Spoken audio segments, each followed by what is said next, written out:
Amén, gloria a Dios. Tome su lugar, hermano. Damos gracias al Señor por este tiempo de alabanza.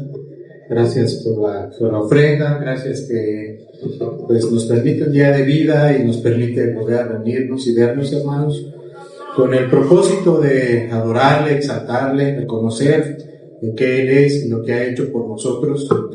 Y pues también con la intención de escuchar su palabra, hermanos, no solo como un hecho de cumplir, porque es parte del culto, sino que incluso podemos decir que es la parte más importante de la vida cristiana. Si no digo solo asistir a la iglesia, sino parte de lo que pasa ahí, que es conocer la palabra de Dios y que luego la llevamos a nuestras vidas, ¿no? Todos los días en práctica, ¿verdad? Que vaya transformando nuestro carácter y nos vayamos pareciendo pues, cada vez más a nuestro Señor Jesús cuando se caminó por esta tierra, un varón perfecto, sin nada que reprocharle, sin ningún pecado. Y a mí me fascina, me asombra, me sorprende. Y no debería, sabiendo quién es, pero pues al conocer el ministerio y el carácter del Señor, pues más buscamos, más nos convencemos de que realmente pues un varón perfecto, donde muchos pueden ver a un hombre común, y lo era, pero era un hombre especial, que era el representante de Dios y Dios mismo en la tierra, que tenía su carácter de Dios, porque era Dios mismo. Pero sorprendido de cómo él se despojó, y pensamos que despojó es decir, pues bueno, no uso el nombre de Dios, sino que realmente se despojó tanto de esa investidura, que él vino siendo Dios a ser un hombre común y corriente, que todo lo que hacía, cada segundo de su vida, era conforme a la voluntad de Dios. Y me lleva a veces a pensar, lo he comparado, y me he hecho esta pregunta, que conozco la respuesta, hermanos, ¿por qué hay personajes bíblicos? Por ejemplo, hoy los judíos siguen llamando a la ley de Dios la ley de Moisés, es un personaje importante para ellos. ¿Cómo es que la Biblia dice de David que era un hombre conforme al corazón de Dios? Y así vemos muchos personajes. Incluso hay pasajes, versículos, donde habla sobre los héroes de la fe. ¿Y eran héroes realmente? Lo podemos ver como era Abraham, por ejemplo. Vemos a mí me impacta mucho el personaje que se fue a pelear con los 30, tenía el nombre Gedeón. Sí, es un hombre para nada en la guerra, o sea, cobarde, lo voy a decir, o sea, siempre andaba buscando el pretexto y quería poner algo como para zafarse de ahí. Pues cómo terminó siendo el líder de una nación de todas las tribus, y el instrumento que Dios usó para quitarse el yugo de los amalecitas, ¿verdad? Entonces, ¿cómo es que estos hombres, reconocidos por los hombres como héroes, importantes en el relato bíblico, por qué Dios permitía que llegaran a un estatus así, pero no se mantenían? Yo voy a dar la respuesta, hermanos. ¿Por qué permitió que el rey David cayera, por ejemplo, con Betsabé? ¿Y cómo es que Dios lo considera un hombre conforme al corazón de Dios? ¿Qué significa eso? Y la respuesta es bien simple, hermanos. Tenían que caer y debían de caer para que el pueblo se diera cuenta de que no eran hombres perfectos. Eran hombres, si usted quiere, especiales, usados por Dios, pero tenían la debilidad que tenemos todos, el pecado. Y tiene un propósito, hermanos. Al final de la historia redentora, si no buscamos a Cristo en esto, son palabras vanas. Y el propósito era de que cuando apareciera el hombre perfecto, lo pudieran reconocer. Un hombre sin mancha, sin arruga, sin pecado, y pudieran decir, este es el Mesías. Porque entre todos los especiales, todos tienen algo que reprocharle. Todos, usted vea al que quiera. Unos faltos de fe, otros cobardes, otros incrédulos, otros pecadores, o de lo que usted quiera. Pero llegó el varón perfecto y no lo reconocimos. Y esa era la intención, que tenían que pecar. Porque si no, el hombre los idolatra, somos idólatras por naturaleza. Y si todavía le llamamos a la ley de Dios la ley de Moisés, Si él no hubiera pecado, hubiéramos dicho que a lo mejor era el Mesías. Y cuando se presentó al Mesías, ¿qué pasó? Y a los suyos vino y los suyos no le reconocieron. El varón perfecto estuvo entre nosotros y no lo vimos, hermanos. Y bueno, todo este relato, hermanos, sale porque pues el motivo de reunión es eso, ¿verdad? Seguir las pisadas de este hombre, sus enseñanzas, su obra, pero más bien su obra redentora por la que estamos hoy aquí. Y estas semanas pasadas hemos tratado de dar una analogía, porque así lo es, así lo marcamos, de lo que es el matrimonio con el Evangelio, la obra de Cristo, ¿verdad? Este hombre perfecto que tiene una novia, tiene una esposa, que es su pueblo, es a los que él ha salvado y a los que él ha redimido. Entonces, la mejor representación es el matrimonio, donde se forman, se fusionan en una sola esencia. Literalmente eso es. A lo mejor nuestra mente no alcanza a comprender cómo es que se da de eso algo imposible, algo increíble. Yo en mi mente me lo imagino. Yo sigo viendo dos esencias, en que yo soy un hombre caído y mi pensamiento es limitado, pero eso es lo que va a pasar, hermanos. Este Dios perfecto, este hombre santo, este rey que tenemos, se llama Jesús. En la gloria, cuando su pueblo esté completo allá, se va a fusionar en una sola esencia con su pueblo y vamos a ser parte de su pueblo. Y el matrimonio es la analogía, porque todavía en la semana, investigando de eso, todos los comentaristas que pude consultar conforme al pasaje que vamos a ver hoy, vamos a retomar donde nos quedamos, 1 Corintios 7, todos caen en la misma enseñanza, todos, ¿sí? Y era inevitable llegar al momento, y este es el motivo porque la predicación expositiva es necesaria en la iglesia, porque la misma palabra nos va marcando los temas que tenemos que exponer. No es al gusto del que se para acá. A veces son temas incómodos y difíciles, como el día de hoy, hermanos, y llegamos al tema del yugo desigual. Es algo difícil, hermanos, de verdad, algo difícil, incómodo, nos golpea prácticamente a todos, que no aplica nada más a la relación entre esposo y esposa, novio y novia, que es lo que trata aquí el apóstol Pablo, sino que se aplica en todas las cosas de la vida. De hecho, era un principio de relaciones políticas, culturales, sociales, económicas de la nación de Israel. Fueron apartados y Dios pedía fidelidad y les decía: no se revuelvan, no se mezclen con otros pueblos porque se van a corromper. Y vamos a ver algunos pasajes ahorita donde desde el Antiguo Testamento Dios previó esto. Y de verdad, hermanos, es algo difícil. Y no porque es algo difícil me lo voy a guardar, aunque me golpea a mí también. Es algo que es mi deber como expositor de la palabra, tocar ese punto. Sí, porque yo no hablo de parte mía, yo vengo a decir lo que dice Dios. Yo soy solo el instrumento, el micrófono, la voz que se escucha, pero el pensamiento y el deseo que está atrás de esto es el pensamiento y la voluntad de Dios. Entonces, retomamos hoy el pasaje y nos quedamos en capítulo 7 de Corintios. Vaya por favor a la canción de Biblia, acompáñenme después de la lectura. Bueno, creo que vamos a leer antes porque es un tramo largo, larguísimo. Nos quedamos en el 9, vamos a comenzar ahí al 10. De hecho, no vamos a exponer fixo lo que va a pasar hoy. No vamos a exponer el pasaje, porque el pasaje solo habla de una sola cosa, y lo vamos a comentar rápidamente. Sí voy a decir de qué trata, pero va a ser así, no tiene tanta ciencia, aunque parezca que sí, es un solo tema aquí. Y me voy, y de ahí nos vamos a brincar a segunda de Corintios, hermanos. Entonces, quiero orar primero, y después vamos a la palabra y a la exposición.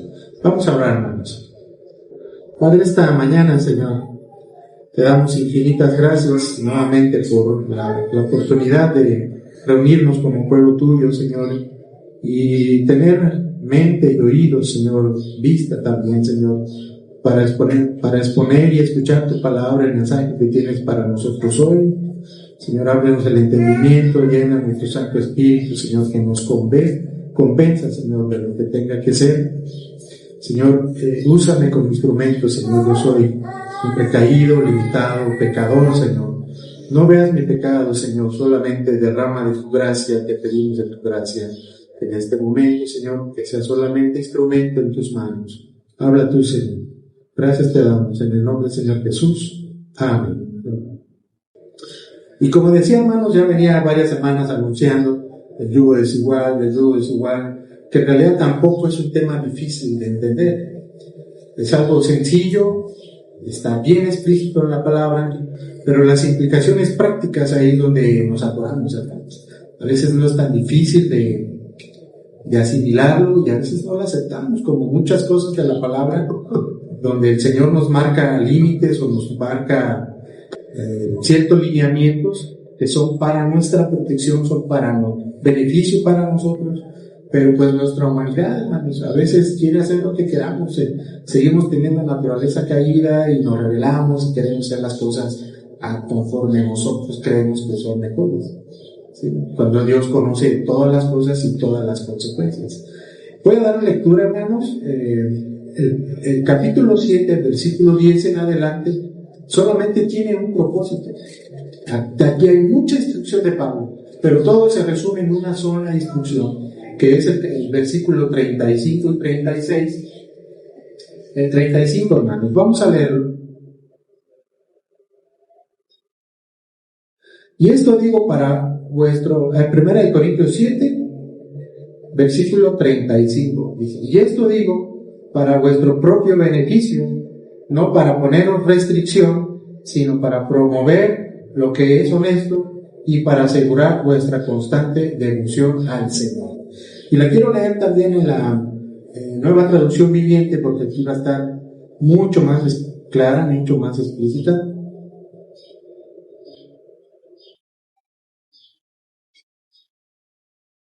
Sí. Dice, les digo esto para su propio beneficio, no para imponerles restricciones. Mi deseo es que hagan todo lo que les ayude a servir, ese es el propósito, hermanos, a servir mejor al Señor con la menor cantidad de distracciones posible. Y me van a decir ustedes, bueno, ¿de qué están hablando, hermano? Pues todos los versículos, desde el 10 hasta el final del capítulo, es una serie de instrucciones de Pablo sobre el matrimonio, que el hombre no deje a la mujer, que por su testimonio, en un matrimonio que no mixto, donde uno es cristiano y el otro no, por el testimonio del cristiano, el que no lo es puede llegar a ser salvo. Habla de los solteros, que se casen, que no tienen don de incontinencia, que se casen, es mejor a que vayan a pecar. Todo esto, hermano, usted puede leerlo. Si fuéramos parte por parte, no acabamos en otras 10 sesiones, 10 semanas, y no es por flojera, hermano, sino que todo se resume. Usted lo va a leer en su casa y termina en el 35, y lo único que está haciendo Pablo es hablando de las ataduras que el matrimonio representa o no representa si estamos solteros, que es a la atadura a los deseos de la carne también, donde él recomienda que se casen, si no son como Pablo, que tienen el don de continencia, y era un don especial dado solo para Pablo, hermanos. Muchos quieren evitar esto. De hecho, la doctrina católica se basa en esto, de que un ministro o alguien llamado por Dios debe tener forzosamente este don de continencia, y no es así. ¿Cuántos de los personajes bíblicos que aparecen en toda la Biblia eran como Pablo, hermanos? Y rápido, en su mente, los que se acuerden. Ni Jeremías, el llorón, él quería casarse, y Dios no se lo permitió, pero él quería casarse. Él fue soltero también, pero no por voluntad. ¿Qué otro, hermanos? ¿Qué decía Pablo? Mismo Pablo, diciendo que él tiene el don de continencia, diciendo otros pasajes. Y nosotros que sufrimos penurias, hambre, frío, no tenemos una hermana, dice, como todos los demás, refiriéndose a una esposa. Aún en su humanidad sabía, en su sabiduría, que es natural y normal que el hombre tenga una esposa o que se case, se una. Entonces este es un don especial solo para Pablo, que era necesario para que llevara a cabo su ministerio, su llamado, que solo él tenía. Y aquí hay una serie de instrucciones y de alguna manera hasta parece contradictorio, porque algunas veces dice, no te cases, pero dice, pero mejor sí cásate. Pero él termina en esto, que no tengas ataduras, cualquiera que sea su situación. Incluso habla ahí, si eres esclavo, no busques la libertad. Si eres soltero, no trates de casarte. Si eres casado, no dejes ataduras. Parecen contradicciones, pero solo está hablando de las posibles ataduras o lo que implica tener cierta situación, matrimonio o no, sino que no te impida servir mejor al Señor. Esa es la instrucción. Entonces yo le voy a encargar, por favor, son muchos versículos, no tiene tanto sentido, ya explicamos de qué trata. Todos terminan en eso, de que la prioridad en cualquiera que sea la situación en que estemos es servir al Señor, porque el matrimonio, ¿para qué sirve, hermanos? Para servir al Señor. Ese es uno de los propósitos, servir al Señor en cualquiera que sea llamado en nuestro ministerio, ya sea en la casa, aquí mismo en la iglesia, ¿verdad? Entonces, así vamos a dar paso, ¿sí? Donde Pablo, en este versículo también, en esos versículos también habla del servicio sacrificial, hermanos. Tenemos que sacrificar algo. Entonces, normalmente, en la vida no cristiana, la vida de afuera, siempre buscamos en el servicio alguna gratificación o alguna ganancia o algo que podamos tener, pues en la iglesia no siempre lo hacemos por el motivo que debe de ser, hermanos. Y no, el pastor Miguel Núñez hablaba en la mañana, ¿sí? ¿Cuáles son los motivos para que sirvan en la iglesia? ¿Por qué sirve? Si yo escuchaba y pensaba en esto, o sea, venimos por obligación o porque nos dicen que es parte de la vida cristiana ser siervos o ayudar. ¿Qué te mueve, hermanos? ¿Qué te trae aquí? Cuando haces algo bueno por alguien, ¿qué te mueve? Acabo de ver una semana un video en las redes sociales. Creo que es alguien que se dedica a diseño de cabello y eso en Estados Unidos. Se encuentra una mujer en la calle con un bebé cargando, vendiendo cosas para subsistir. Y se acercan y le dicen, te ofrezco $500 si te dejas que te hagamos un cambio de look. Y pues la persona sorprendida, ¿no? Y pues sí, obviamente no va a rechazar $500, tal vez sea el sustento de toda su semana, no sabemos. Con un bebé en brazos, por necesidad. Y se ve cómo se la llevan al súper, le compran pañales, comida. Luego se ve cómo están en el salón de belleza y la transforman. Pero ¿qué le llama la atención, hermanos? ¿Qué le llama de todo esto? Pues que lo estamos viendo. Están grabando todos para hacerse publicidad de ellos. ¿Es un buen acto? Claro, sí. Hubo un beneficio ahí. Una persona necesitada recibió un beneficio. Pero ¿qué los motiva a ellos? ¿Ayudar a la persona por su necesidad? ¿O la publicidad o incluso la autosatisfacción que puedan tener hacer algún acto bueno? Seguramente ha visto mismo en redes algunas ilustraciones donde alguien está dando una ayuda, pero al mismo tiempo se está tomando una selfie. ¿Se ha escuchado un dicho popular, no bíblico, popular? Que no sepa tu mano izquierda lo que hace la derecha. No hagamos nada por interés, no tenemos nada que ganar de ahí. Todo es por agradar al Señor. Estoy en agradecimiento. Y yo, como Él me ayudó y tuvo misericordia en el momento más extremo de necesidad y carencia espiritual que tenía, lo digo por mí. Yo estaba en el fango, hermanos. Yo ya había perdido todo, esperanza y todo. Yo no podía caer más bajo. Y de ahí el Señor me levantó. Restauró toda la vida que yo había echado a perder. Y me dio algo más, mucho mejor. Mucho mejor. ¿Por qué lo haces? Porque te vean. Porque estás agradecido por eso. ¿Por qué lo haces? Entonces Pablo nos habla también de que tenemos que tener sacrificio en el servicio. Matrimonio es eso. Si te casas con alguien que es creyente, versículo, a ver si lo tengo, donde dice que, ayúdeme hermano, a ver si usted se acuerda, por aquí lo voy a tener, pero lo que no encuentro. Considera al otro como más importante que a ti. Y es el principio del servicio cristiano. Y en todo lo que hagamos. Si te casas, tu servicio a tu esposa o a tu esposo debe ser en esa actitud. Sírvelo sin que esperes algo. Ahora imagínense, si los dos son cristianos y los dos entienden este principio, va a haber una competencia sana de a ver quién hace sentir mejor uno y al otro. Yo me desvivo para entender que se sienta bien a mi esposa, tratarla como una princesa. Pero mi esposa hace lo mismo conmigo y tratar de recibirme, de atenderme. Se ve el resultado ahí, cómo es, no hay conflicto, y al contrario, la relación se fortalece, porque son principios cristianos, está en la palabra. Si me dejo guiar por eso, por esa instrucción, yo entiendo, creo en Dios, creo que esa es su palabra, creo que lo que está ahí es bueno para mi vida, me voy a dejar guiar. Entonces, ¿cuál es el resultado? Que es algo bueno. Pero ¿qué pasa si uno de los dos no lo es?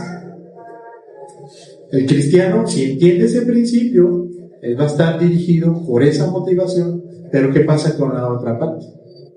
De esponjas.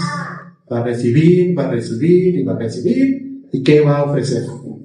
También en redes por allí escuché, ahora con lo del feminismo, un muchacho, alrededor de 3-4 muchachas, como una especie de cabina de radio, y hablan las mujeres de cómo deberían ser los hombres, qué características debería tener un hombre que sea bueno. Y pues ahí hablan sus preferencias, aparte del físico, pues que sea exitoso, que sea guapo, que sea maduro, que tenga buenos sentimientos, pues, todo lo que espera de una mujer. ¿Sí? Y luego le preguntan, bueno, y vamos a suponer que encontramos a alguien que cumple con todo eso.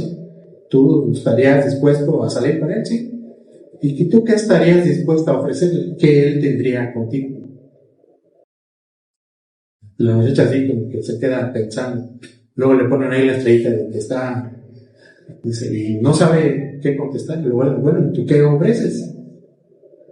Y se queda, ¿yo por qué tenía que ofrecerle algo? ¿Será algo sano eso? ¿Has escuchado de las famosas tóxicas? Pues también hay tóxicos. Y ese es el principio, hermanos. Solamente recibir y no dar nada.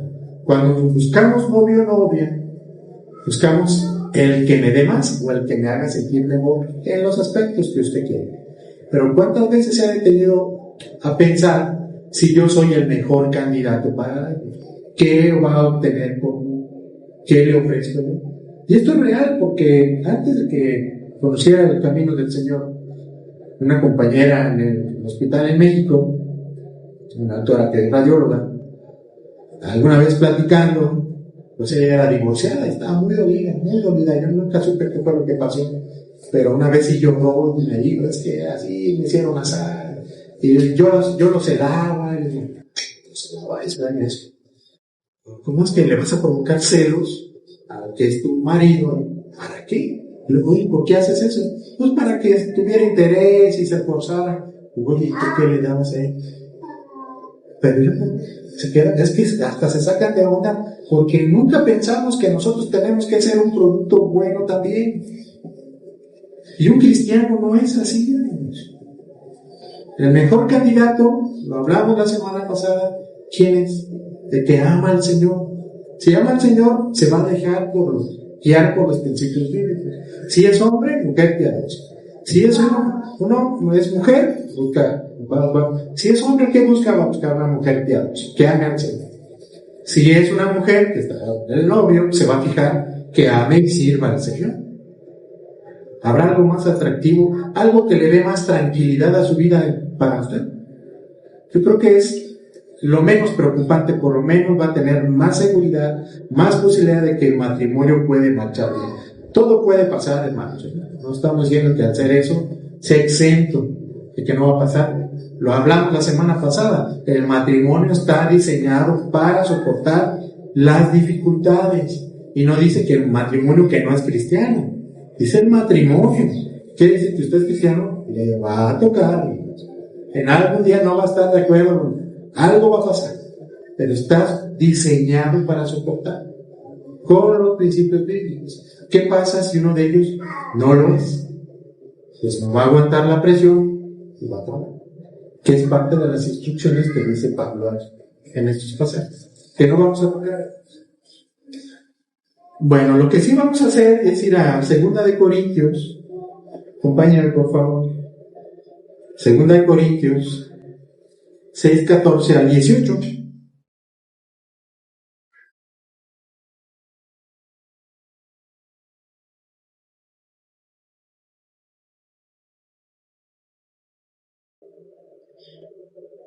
Lo voy a leer, dice: no nos unáis en yugo desigual con los incrédulos, porque ¿qué compañerismo tiene la justicia con la injusticia? ¿Y qué comunión la luz con las tinieblas? Es 2 Corintios 6, 14 al 18. 6, 14 al 18. ¿Sí? No os unáis en yugo desigual con los incrédulos, porque ¿qué compañerismo tiene la justicia con la injusticia? ¿Y qué comunión la luz con las tinieblas? ¿Y qué concordia Cristo con Belial? ¿O qué parte del creyente con el incrédulo? ¿Y qué acuerdo hay entre el templo de Dios y los ídolos? Porque vosotros sois el templo de Dios viviente, como Dios dijo: habitaré y andaré entre ellos, y seré su Dios, y ellos serán mi pueblo. Por lo cual, salid de en medio de ellos y apartaos, dice el Señor, y no toquéis lo inmundo, y yo os recibiré, y seré para vosotros por Padre, y vosotros me seréis hijos e hijas, dice el Todopoderoso. Entonces, ¿qué es un yugo desigual? Bueno, vamos a empezar primero a decir qué es un yugo. Cuando hablamos de estos temas en mi mente, y todos, como le decía, todos los comentaristas que consulté, todos, se refieren exactamente al mismo, al yugo desigual en el matrimonio, pero es que hay algo más, hermano. Y ninguno de ellos que yo pudiera captar, es consultármelos, diccionarios y comentarios, ninguno, diccionario bíblico, daba el punto de lo que significa. Y un yugo es un instrumento de madera. Yo creo que el hermano Felipe nos puede ayudar a ilustrar eso y tal vez hasta la usada. Y nos va a ayudar mucho el hermano ahorita. Formando una yunta. Se uncen por el cuello las mulas, o por la cabeza o el cuello los bueyes, con los animales, los toros, y en el que se va sujeta la zona, la lanza o pérdigo del carro. Yo no entiendo nada, mano, pero ahorita el timón del arado, etc. Otra definición: es un instrumento para unir a dos animales de carga. Otra, una definición de función como un verbo: someterse a un dominio o ceder a su ascendiente, influencia y sujeción. ¿Qué es un yugo entonces? El yugo es un instrumento que se unían dos animales para el arado, principalmente en el campo para sembrar, ¿sí? Donde los unen para que trabajen al mismo tiempo, para que hagan un trabajo, hagan un resultado y se guíen. En la palabra de Dios está la instrucción, a ver si tú lo tengo, Levítico 19:19, si lo tiene por ahí, lo voy leyendo. Yo creo que me voy un poquito más rápido, porque ya sacamos el tiempo, hermano, y todavía falta, vamos a la mitad prácticamente. Biblia de las Américas, Levítico 19:19, dice: mis estatutos guardáis, es el Señor dando la instrucción al pueblo de Israel. No ayuntarás, quiere decir que no unirás dos clases distintas de tu ganado, y esa es la clave, hermanos. No sembrarás tu campo con dos clases de semillas, ni pondrás un vestido con mezcla de dos clases de materiales. Los judíos no se ponen una ropa que lleve lino y algodón o cualquier otro material. Tiene que ser del mismo tipo. Eso le llaman hoy los productos kosher, hay ropa kosher, hay de todo. Y entonces tienen ellos el cuidado, la persona que construye esto, le pone la etiqueta y le dice producto kosher, y ponen el componente, el material, y ahí ellos pueden ver si realmente está hecho de lana, tiene lino u otros, algodón, otros materiales que no vayan mezclados, porque es un principio bíblico. Ellos lo llevan a otro punto más legalista, en realidad no pasa nada. El sentido espiritual es el que importa aquí. Entonces aquí el Señor da una instrucción en este sentido de ayuntar o de juntar o de unir, de no unir dos clases distintas de ganado. Hermanos, ¿cuál es el ganado que usted sepa? De seguro debe haber muchos que se utilizan para arar la tierra. ¿Cómo cuáles, hermanos? Los machos, los burros, mulas, las mulas, los bueyes, los toros. ¿Qué pasa si usted junta un toro con una mula, o con un macho, o con un burro, con un caballo? No se acoplan. No se acoplan. Creo que algunas partes usan hasta búfalos. Son unos animales gigantes, grandes, fuertes. ¿Qué pasa si usted le pone un burro? Pues para empezar, va a ir volando, ni siquiera las patas le van a alcanzar al piso. Es un animal muy grande. La zancada, ¿quién lo tendrá más grande? Si es un animal pequeño y otro más. No se acoplan. Entonces, aquí nos está diciendo el Señor que dos distintas clases de animales no pueden dar el mismo trabajo, o les va a costar más trabajo hacerlo. Probablemente terminen haciéndolo. Le va a costar más tiempo, más trabajo, más esfuerzo, y tal vez no resulte como debería de resultar. Siempre hay dos mulas, dos machos, ¿y saben cuál es la diferencia, no? Entonces parecen lo mismo, pero no son iguales. Dos burros, dos caballos, dos toros, dos búfalos, lo que usen, pero siempre son de la misma especie. Pero no termina solo en eso, hermano. Vamos a suponer que usted tiene dos caballos, ¿no? Que uno de ellos ya está acostumbrado, ya sabe trabajar, que los enseñan, ¿no, hermano? Les enseñan a llevar la yunta, porque luego no todos saben tampoco, ¿verdad? Claro. ¿Sí? Entonces hay que enseñar al animal para que pueda atender la instrucción del que lo va a dirigir, ¿sí? Pues el amo. Entonces, ¿qué pasa usted si pone un toro que ya está acostumbrado, que ya sabe, y se agarra un toro salvaje? Son de la misma especie. Pero ¿qué pasa si lo meten?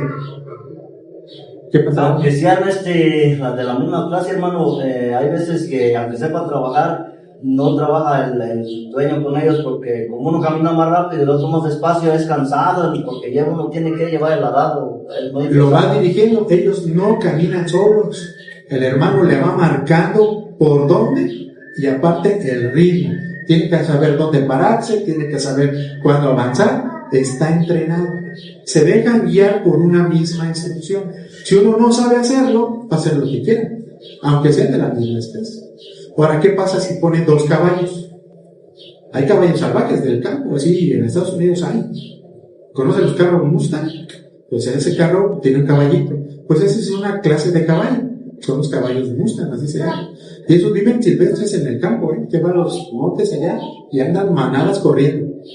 Esos tomaban los apaches y los domaban y los daban.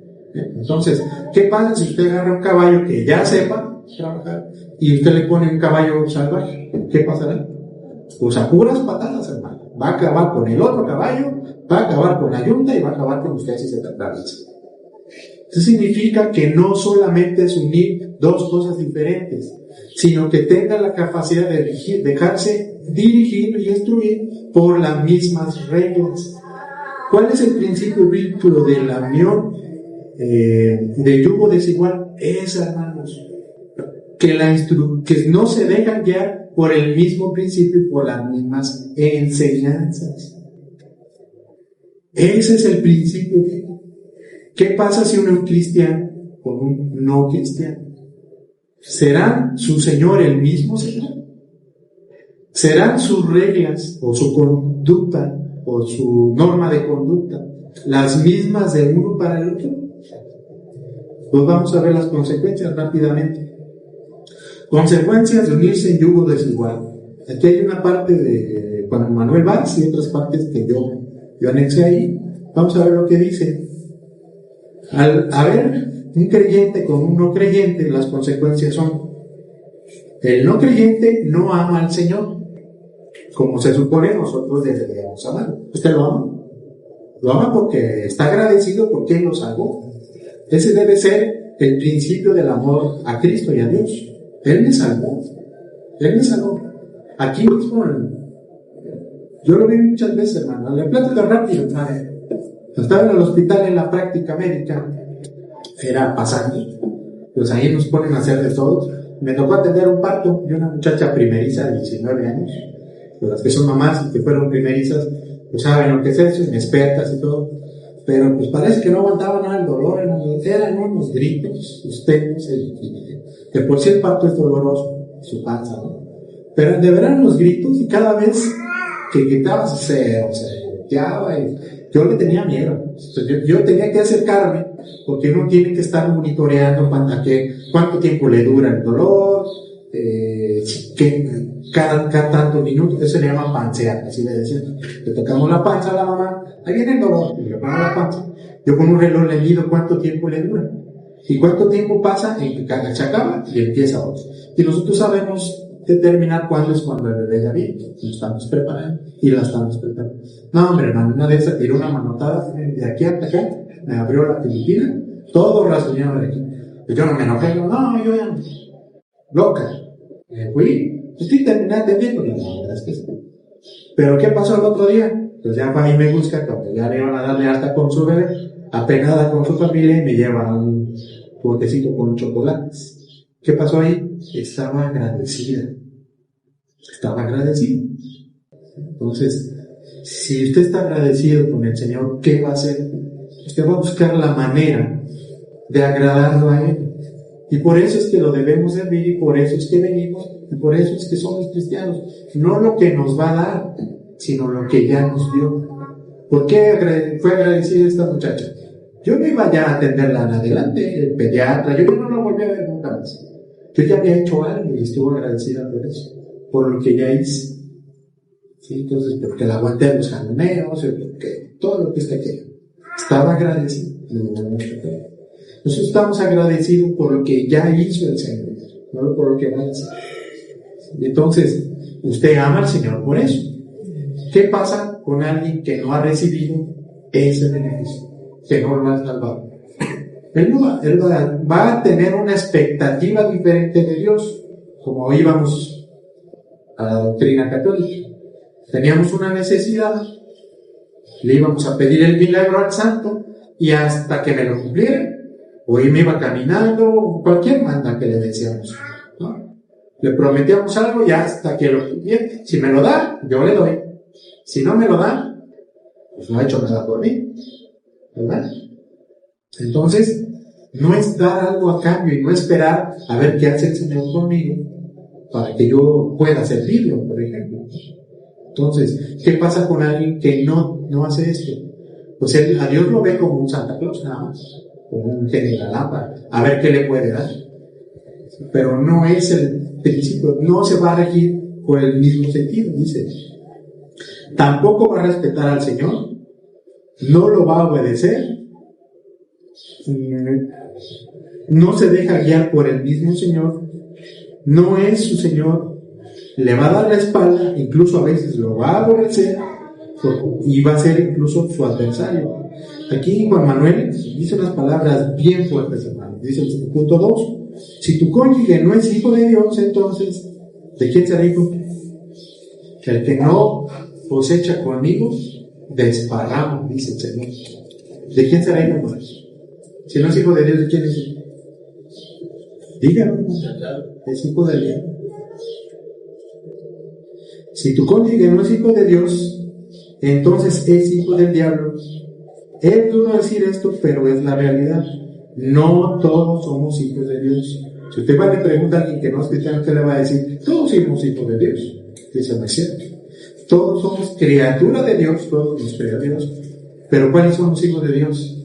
Juan 1:12, ¿qué dice? Y al que le recibió, le fue dado ser hijo de Dios.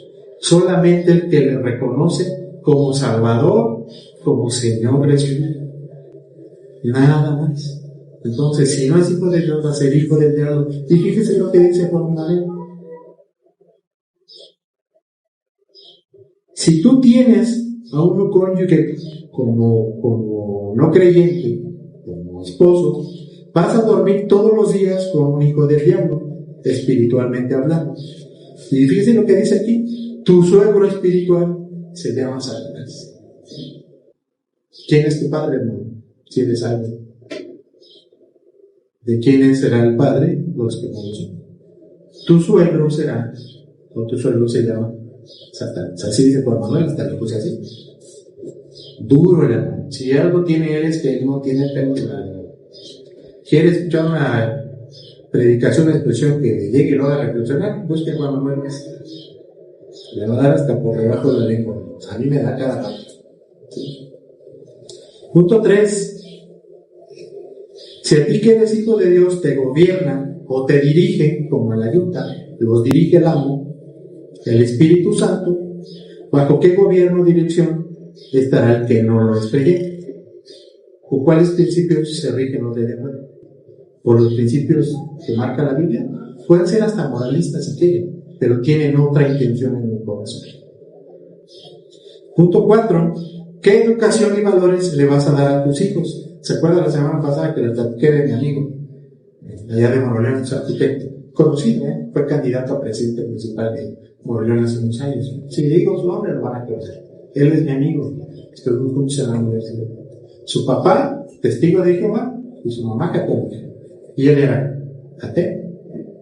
¿Qué le van a enseñar a sus hijos? Los de Cristo, que esa es la meta del cristianismo, hacer hecho de semejanza del valor perfecto. ¿O qué valores le vas a enseñar? Los de Cristo, los del mundo. En algunas cosas puede ser que se pongan de acuerdo, pero en un momento, hermanos, va a haber alguna diferencia. Y solamente hay de dos hojas. O va a haber conflicto para tratar, o uno de los dos va a tener que ceder. ¿Quién cree que va a ganar? ¿Quién gana? ¿El cristiano o el que no lo es? Yo conozco unos casos donde el que no es cristiano, más bien el que sí es cristiano, tiene que dejar de ir a la iglesia para evitar una pelea con su esposa o su esposo, para no tener conflictos y llevar la fiesta en paz. Entonces ahí se ve quién va a ganar. Y es de hecho el punto que sigue.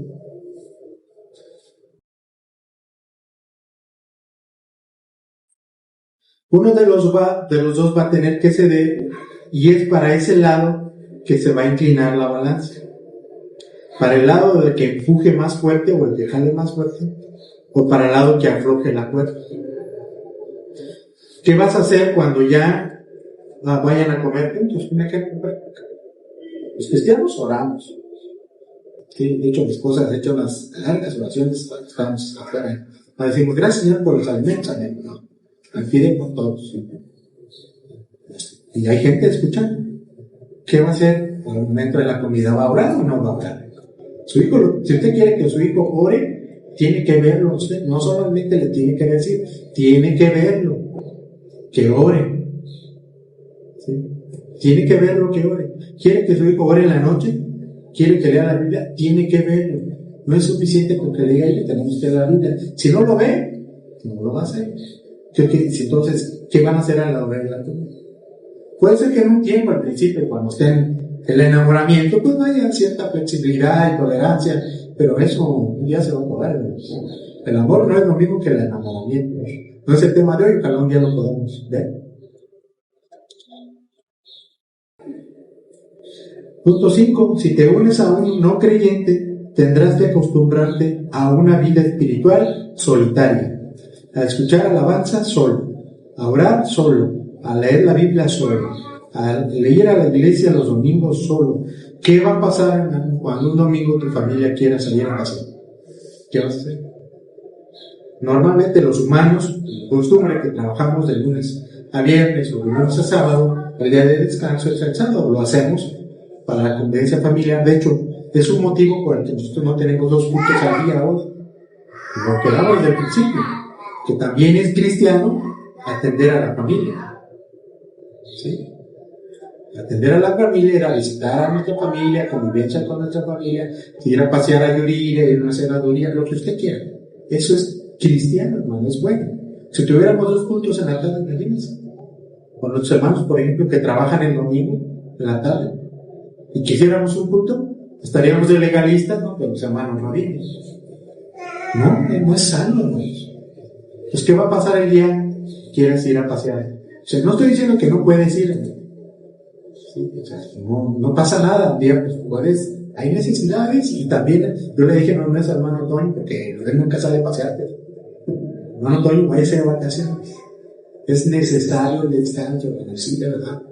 Y si una vez el único es el domingo, pues bueno, pero que no sea una costumbre. Yo conozco un hermano en Morelia, pues que iba a la iglesia 1 y 2 no. ¿Y saben por qué? Porque no quería tener problemas con su esposa. Es literal, me dice. Es que nada, pues es que es el domingo cuando vamos a ver a su familia. Y si no voy, pues le va a aguantar 1 o 2 veces. Pero no todos los domingos. ¿Qué va a pasar cuando se tengan que ir? Uno de los dos va a ceder. ¿Quién cree que va a ceder? ¿Quién irá ganando?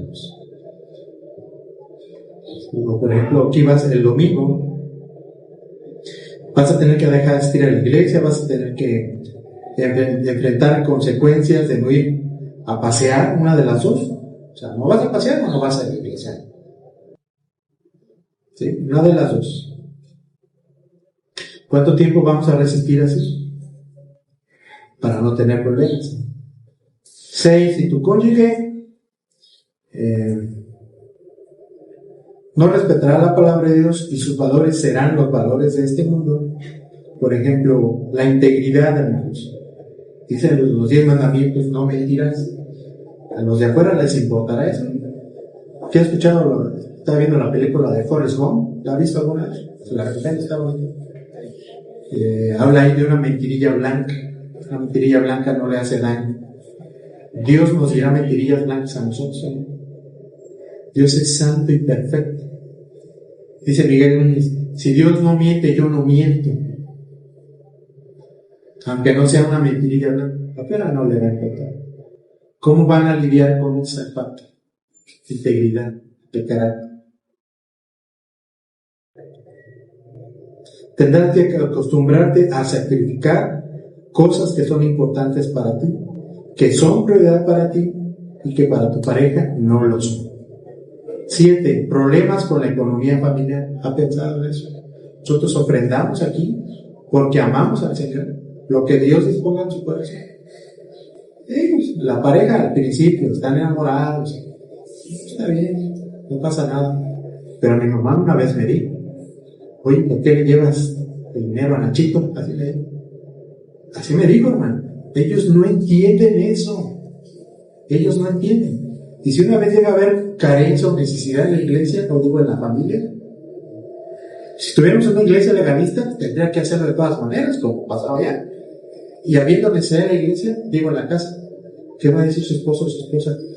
¿Prefieres darles el dinero allá que aquí tengamos? Es que esto abarca todos los ámbitos, todos. La economía, el trabajo, la educación, la convivencia, todos los temas, todos. Por eso es que Dios desde el Antiguo Testamento pone un principio bíblico práctico, pero tiene una intención espiritual. El pueblo de Israel tenía que ser apartado y no mezclarse porque era la luz del mundo en ese momento. Era el medio que Dios usaba para darse a conocer a las otras naciones. Todas las demás naciones eran idólatras, tenían ídolos, Baal, muchos, la diosa Cera, muchos. Pero solamente hay un Dios verdadero, solamente hay un Dios. Y ellos no lo conocían. Y era el medio por los que tenían que ser conocidos, no solo de nombre, sino porque tenían que ver un comportamiento diferente a los demás. ¿Sí? Entonces, ¿por qué Dios mandaba arrasar pueblos enteros, con niños y todo? Porque Dios, mucha gente atea o que está en contra del cristianismo. Incluso cristianos que dicen que el Dios de la Biblia, uno es del Antiguo Testamento y Jesús es otro. Y acusan de cruel al Señor. ¿Por qué creen ustedes que Dios mandaba arrasar con pueblos enteros, animales y niños, y Dios es cruel, ¿cómo iba a matar niños? ¿Por qué creen en eso? No se contaminara, pero ¿de qué no se contaminara? Estos pueblos hacían sacrificios humanos y sacrificaban niños a sus hijos. Había una donde tenían un mono así grandote y tenían una caldera dentro y por la boca se echaban a sus hijos. Yo agarraba a Daniel y lo aventaba para atrás. ¿Qué pasa si Dios no cortaba eso? Eso es una ¿o le parece a usted algo bueno que sacrifique niños? Dios tenía que cortar con eso. ¿Qué iban a hacer esos niños que crecían? Pues lo mismo. Por eso tenía que cortar de tal. Parece cruel, pero en realidad el pecado trae consecuencias. Ese es uno de esos. Y Dios trataba de evitar que se mezclaran. El problema de la nación de Israel y el llamado de todos los profetas, vean, hermanos, siempre los llamaba a venir, vengan a mí. Pero conociendo Dios como es el hombre, le daba promesas. Vengan a mí y yo les daré esto. Porque ya estaban contaminados con los otros pueblos. Era lo revés, en lugar de este pueblo apartado de Dios, influir sobre los paganos. Ellos, esa cultura entraba y luego andaban adorando dioses. ¿Qué pasó con los 500 profetas de Baal? ¿De quién eran discípulos?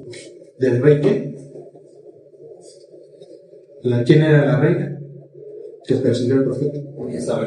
Jezabel. ¿De qué pueblo era? ¿El rey de dónde era? ¿De los filisteos? Era de los judíos. Ya estaban adorando ídolos. Baal era su Dios. En la nación de Israel. Imagínense. Entonces Dios llamaba siempre, arrepiéntanse y vuelvan, arrepiéntanse y vuelvan. Si no lo hacen, bueno, si lo hacen, hay una recompensa. Pero si no lo hacen, va a haber juicio. Como muchas veces pasó. Por eso vemos que salían, los conquistaban y se los llevaban a esclavos. Esa era la consecuencia de la idolatría. Dios permitía eso. Esto significa, a final de cuentas,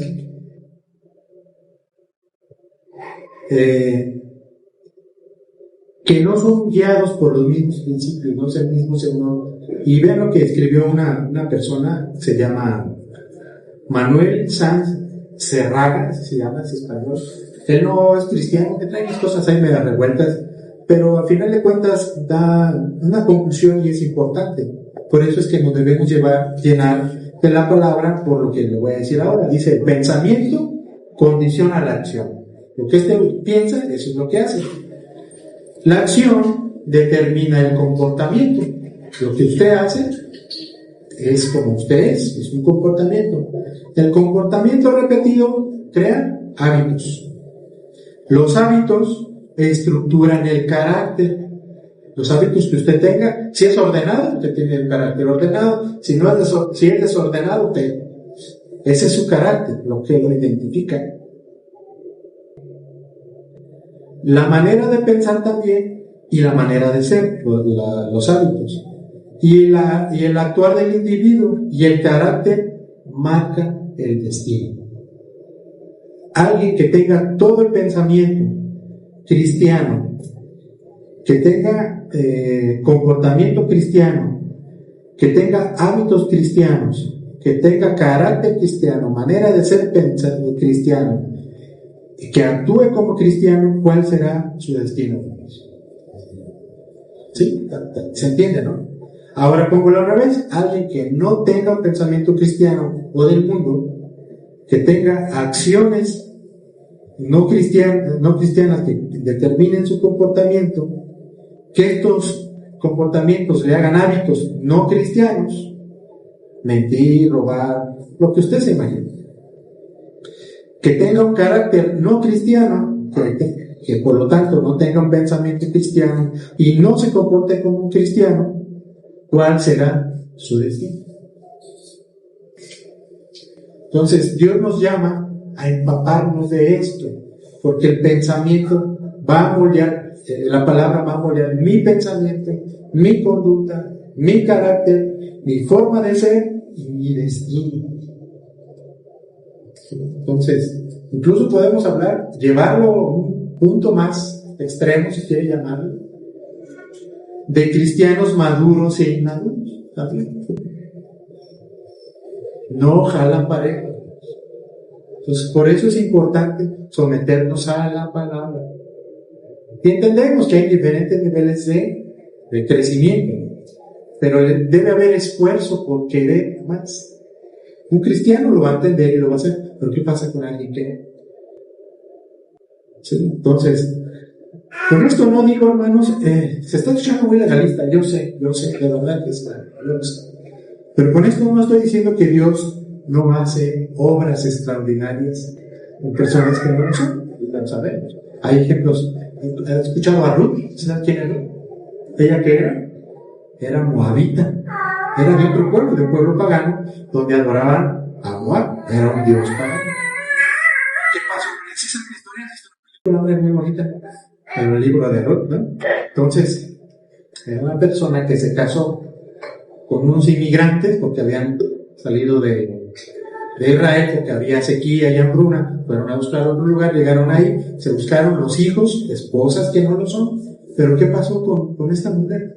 Se regresó con su suegra, y dice, y tu Dios será mi Dios, y se casó con un señor que se llama Boz, que fue él, ¿qué fue, hermanos? Bisabuelo del rey David. Imagínense nada más. Dios hace obras extraordinarias, pero no, mi conducta debe estar marcada por eso. O sea, no digo que está mal, sino a veces, ¿qué pasaría si no le resulta? ¿En qué embrollo se va a meter? ¿Habría necesidad? Yo sé que cada vez es más difícil, hermanos, encontrar iglesias sanas, con cristianos sanos, bíblicos, y pues haya pretendientes, si quieren llamar así. Pero una recomendación de muchos comentaristas y pastores: ore por su esposa, su futura esposa, ore por su esposo y por su futuro esposo, y el Señor se lo va a poner. Voy a tomar un ejemplo. Mi esposa luego me dice que no diga nombres, pero lo voy a decir. Es bueno, no es nada malo. Ya ve cómo es necesario una esposa que sea cristiana. Me cuida, hermanos. Imagínense, si usted no es cristiano, no lo van a cuidar. El hermano Dari, ¿se acuerdan del hermano Dari? Yo no pensé que nunca se fuera a casar. Yo era papá, tiene un bebé. Se casó con una hermana de la iglesia. ¿Cuántos años esperó? ¿Cuántos años tendrá el hermano Dari? Usted es grande, ¿no? El hijo es más grande que yo, y tengo 49. Y él debe tener mínimo 50. Y el bebé, ¿cuántos tendrá el niño? 2, 3 años. Pues siempre se iba a reunir con los jóvenes, porque era un joven de 45 años. Entonces, ore por su esposa, ore por su esposa. Si ya tiene un novio, una novia, si ya tiene, tráigala a la iglesia. Y así vas a ver. Tal vez usted sea el medio que dice la palabra. ¿Sí? Dice, si tu esposo no es cristiano, no lo dejes. Por tu testimonio puede llegar a ser salvo. Tal vez es el destino, no sabemos. Es el medio. Tráigalo, tráigate nuevos. No sabemos. ¿Sí? Cuando yo estaba con Naira, que era novia, yo ya traía algunas locuras que mi comportamiento era otro, era de un pagano pedreño. Pero yo ya le hablaba de la palabra. ¿Y él sabe qué decía ella? Está loco. Así me dijo. Está bien. Y ni siquiera puedo decir que ella iba a ser cristiana o yo, por mi suegra. Sí, iba a decir, ¿no? Por mi suegra, que escuchó la palabra primero. Luego ya nos empezó a quitar en la iglesia y ya me compartió una chava. Porque yo no me comportaba como cristiano. Fue otro en medio. Dios tuvo misericordia de nosotros. Dios puede hacer la obra, pero está marcado. Yo sé que es bien difícil, hermano, de verdad, no es fácil para mí. ¿Sí? Y si alguien está escuchando, me está escuchando este legalista, en estos tiempos, de dónde va, yo lo sé, hermano, de verdad, yo lo sé, de verdad. No solo aquí, allá en Morelia, pues, usted sabe, a veces el hermano John me invita, y yo veo muchos jóvenes ahí, y hago lo mismo. Una vez ya me invitó a predicar, he dado clases ahí. Hay muchachos que están en alabanza. Y digo, ¿tienes novia? Yo sabía que tenía novia. Y dice, no, ¿ya ven? Y yo sabía que tenía novia. Toca la guitarra. Tiene como 19 años. Está en la prepa. Y su novia no era cristiana. Y su papá se lo permitía. Entonces, yo ya sabía que tenía que le pregunté. Entonces, porque él estaba teniendo conductas que no glorificaban a Dios, de carácter y de madurez, pues es joven, pero su papá está ahí casi ministro. Entonces, que yo sepa, ya no está con la muchacha, pero no hay necesidad de pasar por eso. ¿Qué tal si, pues voy a decir, le ganan las ganas? ¿Qué testimonio vamos a dar de alguien que se paraba acá en la alabanza? Entonces, tengamos cuidado, hermanos, no todo es para nosotros, sino también es para instruir a otros. ¿Sí? Seguramente podemos conocer casos. Se me vienen a la mente otras, pero tengo que decir para un nombre, si no lo voy a decir. Lo voy a regañar a mi esposa y a la casa. No lo voy a decir. Pero sí, hermanos, está clara la instrucción. Igual, yo puedo ver aquí a mi hermano Ramón, a mi hermano, pues que la situación familiar no es, pero ahora sí aguanten, ore por su esposa, ore por su esposo. Es bien común ver en iglesias que está la mujer y el esposo no.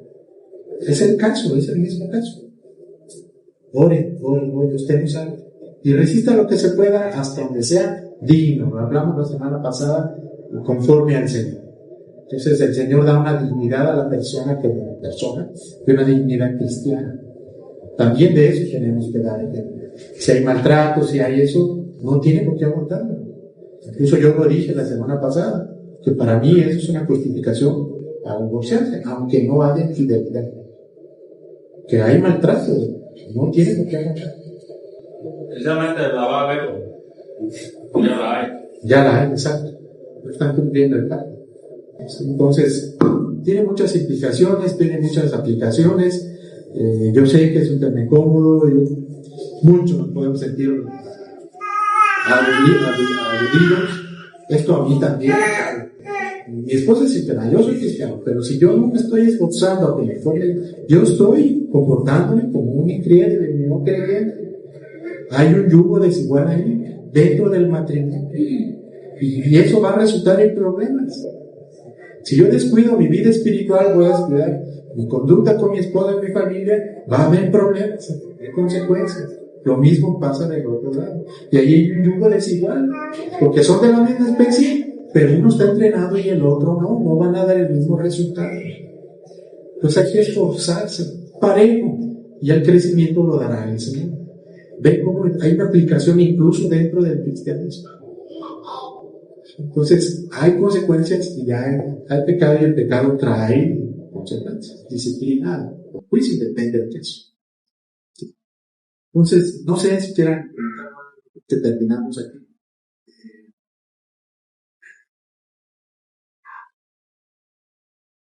Sí, vamos a terminar aquí, hermanos. Un tema complicado, difícil, incómodo, para mí también, créanme que para mí mucho, pero es necesario y es lo que está marcando la palabra, y si Dios lo marca aquí, pues tiene una razón de ser.